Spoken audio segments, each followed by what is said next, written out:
नमस्कार विद्यार्थी मित्रांनो, आज आपण 10 अंकी संख्येचे वाचन शिकणार आहोत।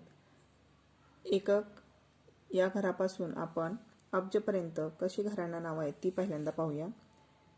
उजवीकडे असणार पहिलं घर आहे ते एकक, त्याच्या शेजारी आहे ते दशक, त्याच्या शेजारी आहे ते शतक, हजार, दशहजार, लक्ष, दशलक्ष, कोटी, दशकोटी, अब्ज अशी ही 10 घरांची नावं आहेत।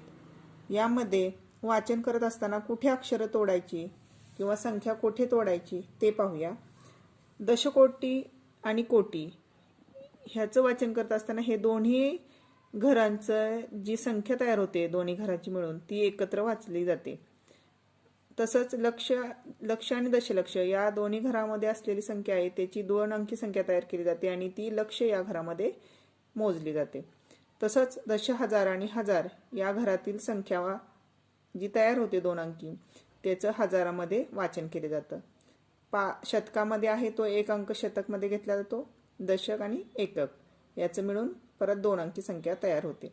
आता वाचन करताना कसं करायचं आहे बघा।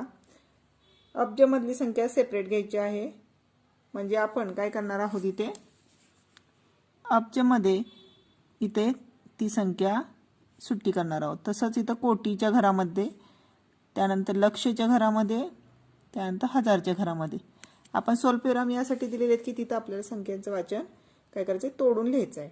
म्हणजे ह्याचं पहिली संख्या कशी होईल 5 अब्ज 97 कोटी 31 लक्ष 27,593 असं वाचन होणार आहे। आता दुसरी संख्या कशी होईल बघा 1 अब्ज 23 कोटी 59 लक्ष 73,490